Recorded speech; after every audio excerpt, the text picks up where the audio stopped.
రాజకీయాల్లో అవసరాల కోసం ఏదైనా చేస్తారు. ఇదిగో ఏదైనా చేస్తారు అనే దానికి ఒక బ్రాండ్ ఉన్నారండి. ఆ బ్రాండే ఆంధ్రప్రదేశ్ ప్రస్తుత ముఖ్యమంత్రి చంద్రబాబు నాయుడు గారు. ఏదైనా చెయ్యొచ్చు, ఎలాగైనా లాగొచ్చు, ఎవరి వంచన అయినా తగ్గించవచ్చు డబ్బులతో అన్న చందంగానే చంద్రబాబు గారి ఆలోచన అడుగులు ఉంటాయి.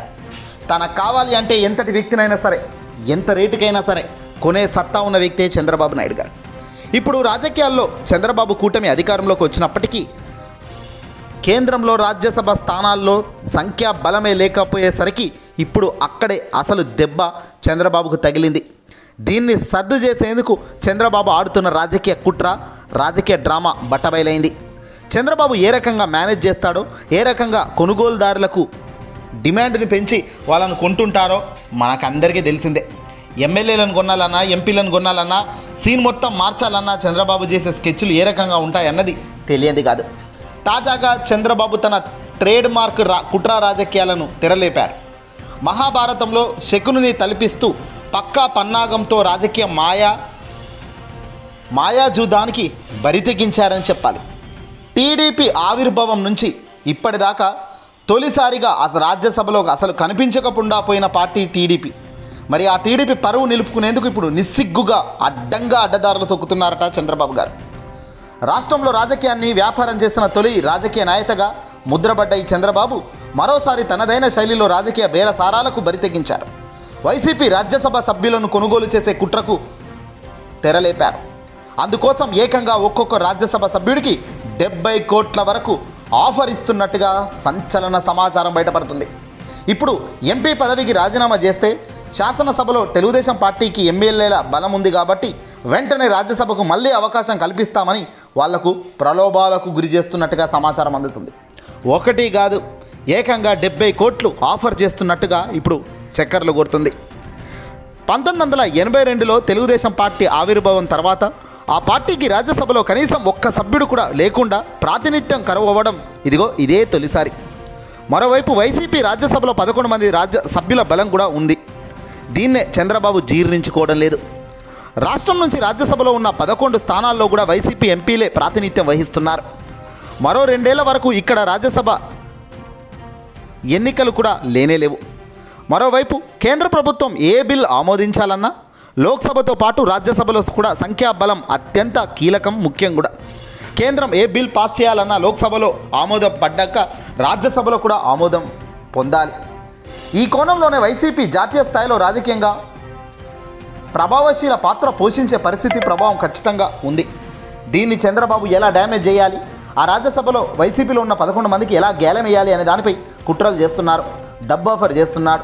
40 నుంచి 70 కోట్ల వరకు డబ్బులు ఇస్తామంటూ డైరెక్ట్ ఆఫర్ అయ్యి చంద్రబాబు బరి తెగించి ఇస్తున్నాడంటే నిజంగా ఏ స్థాయికి రాజకీయం వెళ్తుందో ఆలోచన చేయండి. చంద్రబాబుకు ఇలా కొన్న తర్వాత కొన్న వాళ్ళని కూడా అన్యాయంగా పక్కన పెట్టడం ఇవన్నీ తెలియని విషయాలు కావు. ఈ విషయాన్ని అటుంచితే ఎన్డీఏ కూటమితో పాటు ప్రతిపక్ష కాంగ్రెస్ నేతృత్వంలోని ఇండియా కూటమికి కూడా చంద్రబాబుని వైఖరులు ఎలా ఉంటాయో తెలుసు. చంద్రబాబు ప్రభుత్వం రాష్ట్రంలో సాగిస్తున్న దారుణాలు, వ్యతిరేకంగా వైసీపీ ఇటీవల ఢిల్లీలో నిర్వహించిన ధర్నాకు ఏ స్థాయిలో జాతీయ పార్టీల నుంచి విశేషణ స్పందన వచ్చిందో కూడా చూస్తున్నాం. ఈ పరిణామాలు చంద్రబాబుకు కంటి మీద కనుక లేకుండా చేస్తున్నాయట. దీంతో వైసీపీ రాజ్యసభ సభ్యులను ప్రలోభ గురి చేసి 11 మందిని లాగేసుకుంటే ఏదైనా కానీ మంచా చెడా అన్నది కాదు, గెలవడమే మనకు కావాలి, కొనుక్కుంటూ పోవాలి గెలిచిన వాళ్ళను అన్నదే చంద్రబాబు పాలసీ. 2014 నుంచి 2019 నాటి పరిణామాలకు భిన్నంగా ప్రస్తుతం టీడీపీలో చేరిన వెంటనే రాజ్యసభ సభ్యత్వానికి రాజీనామా చేయాలని సూచిస్తున్నారు. అనంతరం 6 నెలల్లో నిర్వహించే ఎన్నికల్లో శాసనసభలో జమకున్న సంఖ్యాబలంతో వారిని మళ్ళీ రాజ్యసభకే పంపిస్తామని మధ్యవర్తుల ద్వారా ఈ రాజకీయాలు చేస్తున్నారట. అందుకోసం చంద్రబాబు ప్రత్యేకంగా కొందరిని ఎంపిక చేసి వైసీపీ రాజ్యసభ సభ్యుల వద్దకు పంపిస్తున్నట్టుగా సమాచారం అందుతోంది. నిజంగా చంద్రబాబు రాజకీయ చరిత్ర అంతా ఈ వ్యాపారమే. వెన్నుపోటు రాజకీయాలకు బ్రాండ్ అంబాసిడర్ అయిన ఈ చంద్రబాబు చరిత్ర సమాస్తం రాజకీయ వ్యాపారమేనన్నది బహిరంగ రహస్యం. రాష్ట్ర విభజన అనంతరం 2014లో ఆంధ్రప్రదేశ్ ముఖ్యమంత్రిగా బాధ్యతలు స్వీకరించిన వెంటనే మరోసారి రాజకీయ కుట్రలు, బేరసారాలకు తెరలేపారు. 2015లో తెలంగాణ ఎమ్మెల్సీ ఎన్నికల్లో కుట్రకు పాల్పడ్డారు. టీడీపీ అభ్యర్థిని గెలిపించేందుకు ఏకంగా టీఆర్ఎస్కు సంబంధించి ఎమ్మెల్యే రేవంత్ రెడ్డి ద్వారా బ్యాగుల్లో కోట్ల రూపాయలు పంపించి ఆడియో వీడియో సాక్ష్యాధారాలతో ఆనాడు అడ్డంగా దొరికిపోయారు చంద్రబాబు రేవంత్ రెడ్డి. దరిద్రం ఏంటంటే ప్రస్తుతం తెలంగాణలో రేవంత్ రెడ్డి ముఖ్యమంత్రిలో ఉంటే ఆంధ్రప్రదేశ్లో కూటమి జతగట్టి ఈ చంద్రబాబు అధికారంలో ఉన్నాడు. ఆ ఉదాంతంపై తెలంగాణ పోలీసులు ఆనాడు కేసులు నమోదు చేసి చంద్రబాబును షాక్కు గురిచేశారు. హుటాహుటిన వెంటనే హైదరాబాద్ విడిచిపెట్టి అమరావతికి వచ్చేసిన ఘనత చంద్రబాబు. టీడీపీ ప్రభుత్వ ప్రజా వ్యతిరేక విధానాలకు వ్యతిరేకంగా 67 మంది ఎమ్మెల్యేలతో బలమైన వైసీపీ శాసనసభ లోపాలు బయట చేస్తున్న పోరాటాలతో చంద్రబాబు బెంబెల్లెత్తిపోయారు. దాంతో వైసీపీకి చెందిన 3 ఎంపీలతో పాటు ఏకంగా 23 మంది ఎమ్మెల్యేలను సంతలో పశువుల మాదిరిగా ఆనాడు కొన్న విషయం ఇప్పటికీ వైసీపీ నాయకులు చర్చించుకుంటూనే ఉన్నారు. వారిలో 4 మంత్రి పదవులు కూడా ఇచ్చారు. తన రాజకీయ అవసరాల కోసం ఎంతకైనా దిగజారుతారని ఇక్కడే 40 ఏళ్ల రాజకీయ జీవితంలో ప్రతి సందర్భంలోనూ నిరూపిస్తూ స్టాంప్ గుద్దుతూ పోతున్నారు చంద్రబాబు. తొలిసారి ముఖ్యమంత్రి అయ్యింది కూడా రాజకీయ కుట్రతోనే అన్నది నిజంగా మర్చిపోకూడదు. రాజకీయాల అవసరాలకు ఉపయోగించుకొని అవసరం తీరిపోయాక వదిలేయడం చంద్రబాబు యొక్క గొప్ప నైజం. 1978 నుంచి నేటి వరకు ఆయన రాజకీయ చరిత్ర అంతా ఇదే విషయాన్ని స్పష్టం చేస్తోంది. పిల్లనిచ్చిన మామ ఎన్టీ రామారావును 1995లో కుట్రపూరితంగా పదవి నుంచి తొలగించిన వైస్రాయ్ హోటల్ కుట్రలో సహకరించిన తోడల్లుడు వెంకటేశ్వరరావు దగ్గుబాటి, బావమర్ది నందమూరి హరికృష్ణలతో పాటు అప్పటి రాజ్యసభ సభ్యుడైన మోహన్ బాబు తదితరులను అందరికీ తర్వాత పోగొట్టి టీడీపీ నుంచి బయటకు నెట్టేశారు చంద్రబాబు. అప్పటి రాజ్యసభ సభ్యురాలు జయప్రద పరిస్థితి కూడా అంతే. చంద్రబాబు పార్టీ నుంచి వెళ్ళగొట్టడంతో ఆమె ఏకంగా ఏపీని వదిలి ఉత్తరప్రదేశ్కు వలస వెళ్లాల్సిన పరిస్థితి వచ్చింది. చంద్రబాబు వెనకాల తిరిగి ఏది చూసుకున్నా ఇదే. పార్టీ ఇస్తుంది, ఆశలు పెడుతుంది, కానీ ఆశలు ముగించే తట్టు చేస్తాడు. వాళ్ళనే వెళ్ళగొట్టే ప్రయత్నం చేస్తాడు తప్ప మంచి చేద్దామన్న ఆలోచన ఎప్పుడు ఎక్కడ చంద్రబాబు జీవితంలో లేదు.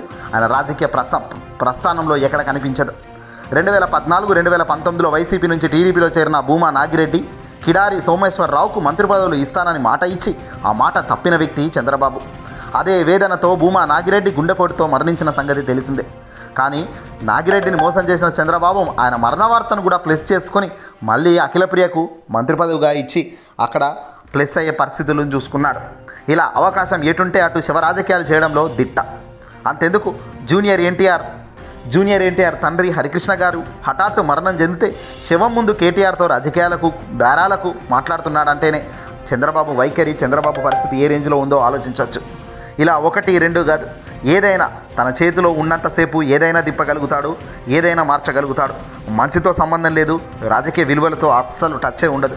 ఏదైనా కానీ నచ్చింది కావాలి, దానికోసం ఏదైనా చేయాలి అనే చందంగా చంద్రబాబు ఆలోచనలు ఉంటాయి. ఏదేమైనా కుట్రలు నమ్మకండి, కుతంత్రాలు ఆలోచించకండి. వీలైతే మంచి చేయండి, లేదంటే సైలెంట్గా ఉండండి అంటారు కొందరు. కానీ చంద్రబాబు మాత్రం పూర్తి భిన్నమైన రాజకీయాలు. కూటమిగా అధికారంలోకి రావడమే ఒక పెద్ద సంచలనం అయితే వచ్చిన అధికారాన్ని నిలబెట్టుకోలేని పరిస్థితుల్లో చంద్రబాబు ఉండి, హామీలు ఏవి చేయలేని పరిస్థితుల్లో ఉండి ఇప్పుడు ఏకంగా రాజ్యసభ సభ్యులనే కొనుగోలు చేసే కార్యక్రమాలకు శ్రీకారం చుడుతున్నాడంటే నిజంగా ఆయనది ఏ స్థాయిలో ఆయన బ్రెయిన్ పనిచేస్తుందో ఆలోచించండి. ఇప్పటికే 2024లో పొత్తులో ఉన్న జనసేన బీజేపీతో పొత్తులో ఉన్నాడు. ఈ పొత్తులు ఎన్ని రోజుల్లో ముందుకు పోతాయి, ఎన్ని రోజులు అడ్డం ఆగిపోతాయి అన్నది చెప్పలేం. ప్రస్తుతం అయితే పవన్ కళ్యాణ్ జాకీలు పెట్టి లేపుతున్న వ్యక్తి చంద్రబాబు. మరి ఈ జాకీలు ఇలాగే ముందుకు కదులుతాయా, ఇరిగిపోతాయా అన్నది కూడా చూడాల్సిన పరిస్థితి ఉంది. ఎందుకంటే చంద్రబాబుకి ఏ ఒక్కరితో కూడా అవసరం తీరాక ముందుకు కదలడం ఇష్టం ఉండదు. అవసరం దాకా ఓ మాదిరి, అవసరం తీరాక మరో మాదిరి ఉంటుంది చంద్రబాబు నైజం. కాబట్టి ఈ పవన్ కళ్యాణ్ పట్టుకొని ఎన్ని రోజులు ఉంటాడన్నది కూడా ఆలోచించాలి. ఎన్డీఏలో భాగంగా ఎన్ని రోజులు అడుగులు వేస్తాడన్నది కూడా ఆలోచించాలి. 70 కోట్లు, 50 కోట్లు, 60 కోట్లు అంటూ రాజ్యసభ సభ్యులకు వైసీపీని వాళ్లకు ఏకంగా ఆఫర్లు పెడుతూ వాళ్ళతో డీల్ సెట్ చేసే కార్యక్రమాలకు చేస్తున్న చంద్రబాబు వైఖరి గమనించండి. మరి ఎవరి వైఖరి ఏంటో రాబోయే రోజుల్లో మీరు చేసిన మంచి, మీరు చేసిన తప్పే అది నిరూపితం చేస్తుంది, నిలబెడుతుంది.